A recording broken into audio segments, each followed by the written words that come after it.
Hello, hello. Only me. It's just going to be a quick lone wolf, lone ranger episode today. Unfortunately, my guest has had to reschedule due to a few technical difficulties, his end, not my end, for a change. But that episode will happen, and I am excited for it. And it also gives me a bit more time to prep, and be a bit more relaxed before I go into it. Today I got quite anxious before I set off to get the schedule ready for this episode. The reason why was because I was excited. It was more excitement than anxiety, but I still had that feeling, which I haven't had for a while. And for me, it's because it was a big guest in terms of military and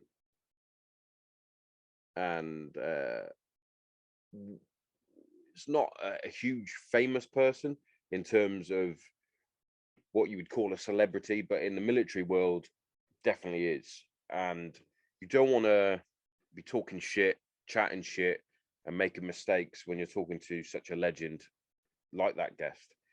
So it gives me a little bit more time to prep, a little bit more time to get ready. And that in turn will get rid of that sort of bubbly feeling in my belly, I believe. I was a little bit apprehensive, a little bit. I don't want to sound like a fucking twat. You know what I mean? And those sorts of thoughts and feelings will always continue throughout my life. As you guys know, I do have mental health issues. For the best part of this year, including the lockdowns, I've managed myself quite well. I sort of know the tendencies that sort of creep in and have those little niggly feelings, and I know what to do with that. And that's what a lot of people don't realize that they need to sort of get a grips of. It's easier said than done, but it's learning how your mind is turning. It's the telltale signs, the little flare-ups, and you're like, shit, how am I going to deal with that? And the thing is, everybody is different. Everybody's mind is different. What affects one person won't affect another person, and vice versa. And once you realize that you're not alone in the world, and you're not the only one that's struggling with these things, and you're not the only person in the world that's going to have this, then you start to learn and start to realize and start to understand how you can get out of these situations. For me, I like to look on the positives now instead of the negatives. I like to look on the positives in terms of what is most important to me. Where before my negativity would take over, and it would be, I'm just a fucking security officer, I'm just this, I'm fucking useless, I'm a waste of space, etc., etc. Now I think, oh, I've got a job, but that's not what life is about. It's not about the job. My life is about providing for those two little creatures I got in the house, the two little angels. They have a couple of little horns every now and then, but the two little angels that I have in the house, that they're the reason why I'm still going. And that's my silver lining. That's my light at the end of the tunnel. That's what I look for to get me out of those dark places that I find myself. And I have been in some very, very dark places, 100%. And even at times, not a lot of people realize that I was actually suicidal at some points.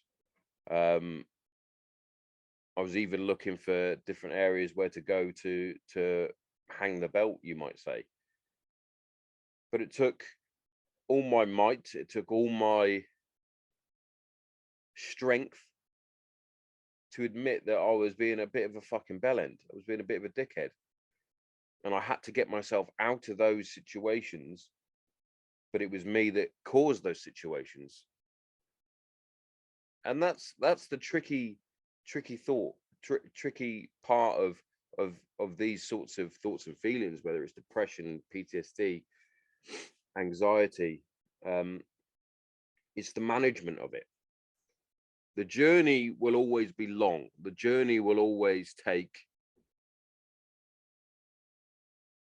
almost forever, but we will get there. And that's the once you start on the journey, once you've accepted that you have an issue, you have a problem, yes, you will have dark turns, but if you know how to manage your way through it, or you've got decent friends, you've got counselors, you've got therapists, you've got whatever you need, it's all out there. You just got to find it. And you've just got to use these people, these counselors, therapists, friends, family, loved ones. If you use them, you can get yourself out of any sort of situation. 100%. What I suggest is you don't turn to drugs or alcohol, because that will literally make it worse. I've been there when I've started drinking too much, and when you drink too much, the darkness will consume you more, and it's not nice. It's not nice. But you've got amazing causes out there that will help you. I've discussed previously about these big charity causes that seem to be more on the fundraising. We do this, but you don't really do this because you're overwhelmed, which is fine. Well, it's not fine, but you're more interested in people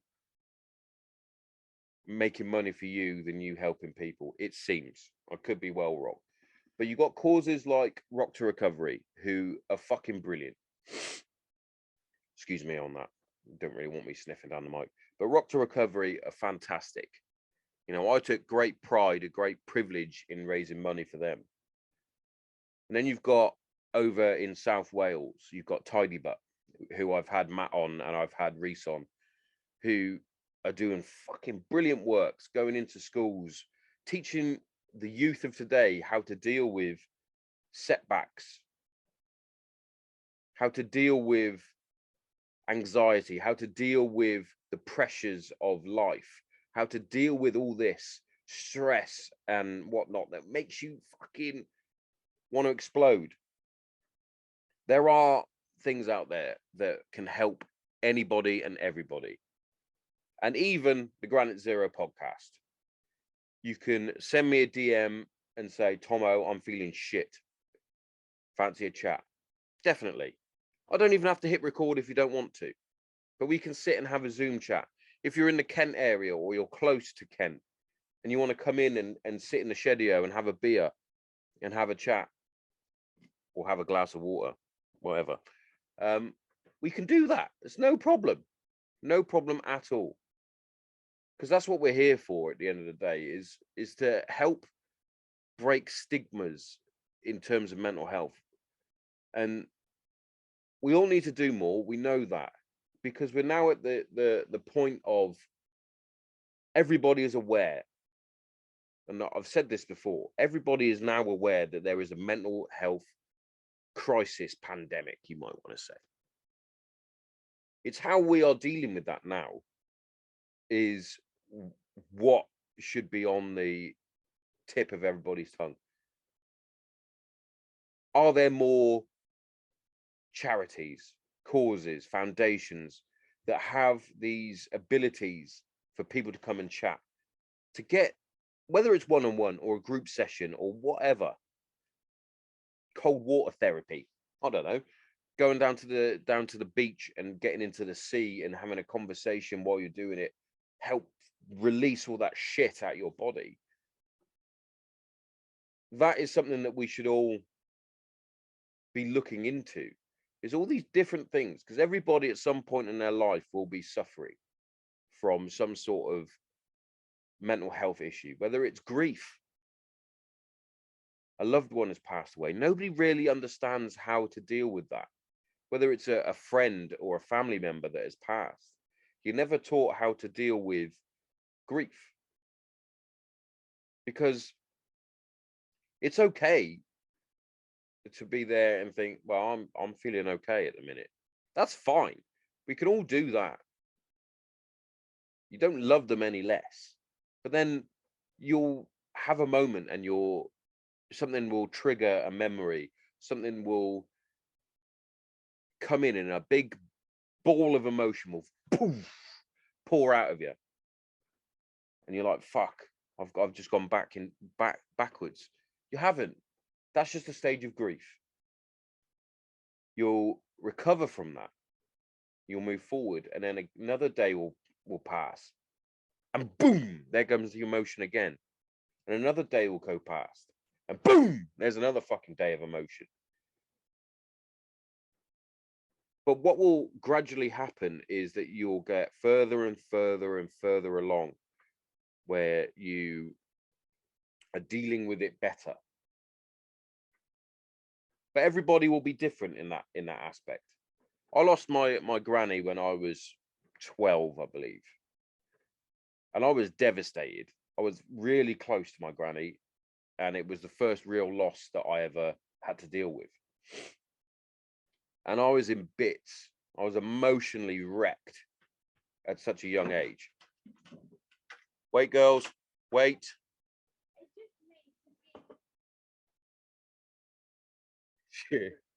Pardon me on that one. The girls trying to get in. We're going to try and do something on the podcast in a minute. Need to do some testing. But anyway, I was 12 years old and I didn't really know how to deal with the grief, and I was in shit state for weeks,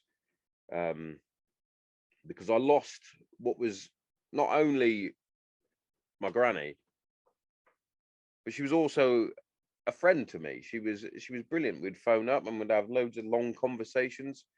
She was fantastic, and I lost her. And a day doesn't go by where I don't think of her. You know what I mean? But I'm not bursting into tears anymore because I'm now 34, almost 35 years old. And this happened years and years and years ago. But that doesn't mean that I don't think of her and I don't grieve still. And that's something that we all need to learn. You don't have to be the strong man. You don't have to be strong in terms of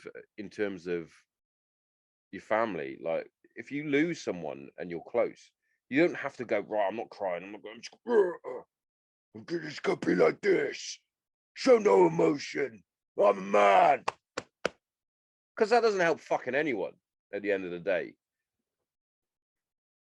Your loved ones would far prefer it if you did break down and cry and be upset, you know, because there's no need to just bottle it all up and then just have an outburst of emotions and start fighting and whatnot. That's just silly. But like I've been saying throughout this whole small section of the podcast, we're all different. We're all unique in terms of how we deal with whatever's going on. But the first step for everything is actually accepting that you have an issue. It took me ages to accept that I had depression, because I didn't really know what it was.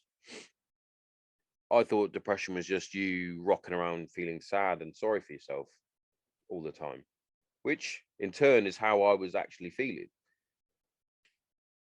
And the same went for the PTSD. I know a load of people were like, Tommo, you can't have PTSD. You didn't go, you weren't blown up, you weren't in gunfights, blah, blah, blah, blah, blah. You don't know what had happened throughout my life, what I'd seen as a kid, and what I had to deal with. You don't understand that. You don't understand how high stressful situations and other things can also trigger that sort of emotion.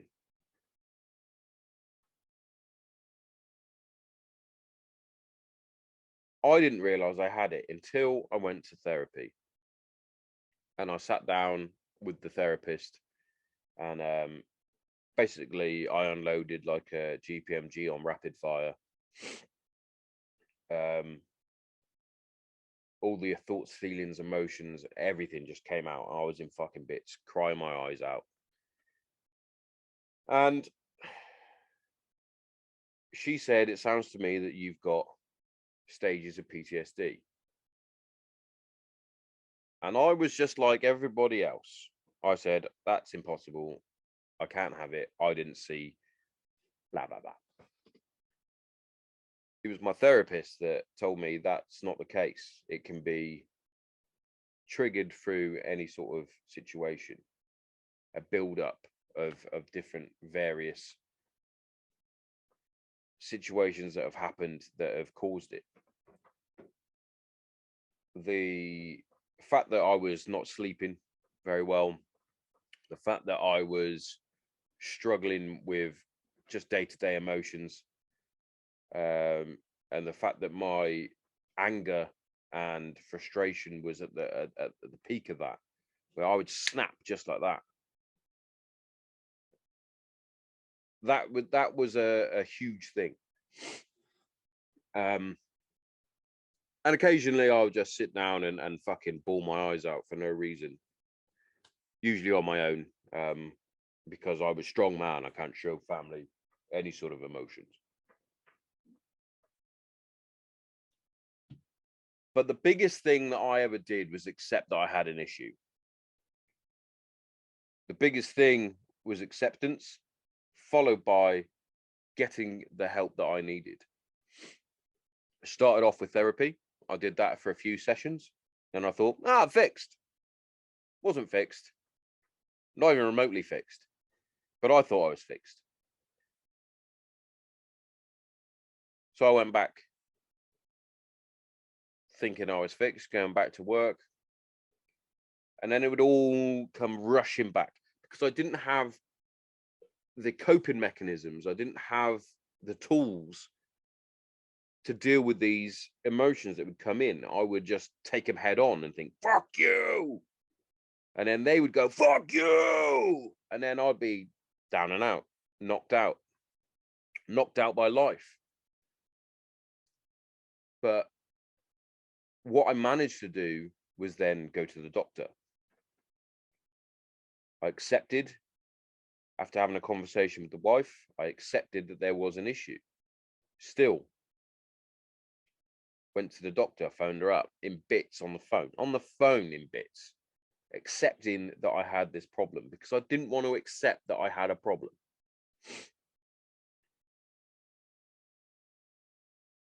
Got that sorted out, ended up having antidepressants, which everybody knows that I didn't like taking, but got it all sorted. Did the stupid thing and went cold turkey coming off them. We all understand what happened there. Went a bit doolally. Emotions went fucking up and down like a fucking yo-yo, and I almost got to the end and thought, I'm done. Luckily, still here, because I did courses like Inner Armor. I did courses online through online coaching, self-coaching, anti depressants coaching, you might want to say, or depression management, depression awareness, that sort of thing. Went through all these different coaches just to try and help gather the tools around my belt so that I was ready for the next step. And I believe I'm sort of getting to that stage. We're now coming into the third year.